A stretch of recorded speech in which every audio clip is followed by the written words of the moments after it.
वांद्रे टर्मिनसमध्ये रविवारी एका महिलेवर ट्रेनच्या रिकाम्या डब्यात अत्याचार झालाय। आरोपीने अत्याचारानंतर पीडितेजवळचे 2000 रुपये सुद्धा चोरले आहेत। वांद्रे टर्मिनसमध्ये उभ्या असलेल्या उधना एक्सप्रेसमधील ही घटना आहे। आरोपी राहुल शेखला 5 दिवसांची पोलीस कोठडी सुनावण्यात आली आहे। आरोपी राहुल शेख याने ट्रेनमध्ये आराम करत असलेल्या पीडितेवर अत्याचार केले आणि तिच्याकडे असलेले 2000 रुपये सुद्धा चोरले आणि पोबारा केला होता। उधना एक्सप्रेसमधली घटना आहे।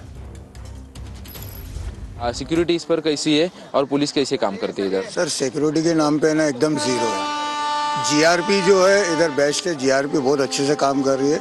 आरपीएफ है ना टोटली जीरो चल रहा है।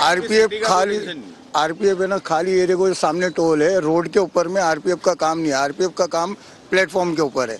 टोल के ऊपर में आरपीएफ के ऑफिसर को बिठा के रखा है, अंदर आदमी रेप कर रहा है।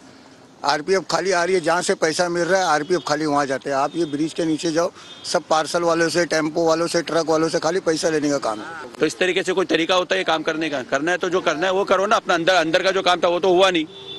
अगर वो होता तो ये कांड नहीं होता परसों रात का। सारा दोपहर को 11 बजे देखो 3। वांद्रे टर्मिनस मध्ये महिलेवर अत्याचार।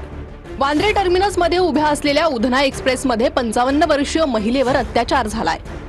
रविवारी पहाटे वांद्रे टर्मिनस मधील उधना एक्सप्रेस मधील हा धक्कादायक प्रकार। आरोपीने एक्सप्रेस मध्ये शिरून अत्याचार केले आणि 2000 रुपये देखील चोरल्याचा पीडितेचा आरोप आहे। सीसीटीव्ही फुटेजच्या आधारे पोलिसांकडून आरोपीला अटक करण्यात आली आहे, तर आरोपीला 5 दिवसांची पोलीस कोठडी देखील सुनावण्यात आली आहे।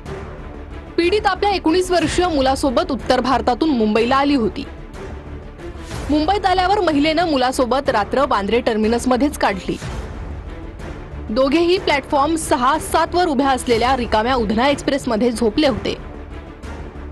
अत्याचाराच्या घटनेनंतर पीडित महिलेने आपल्या मुलासोबत पोलिसांकडे तक्रार नोंदवली आहे।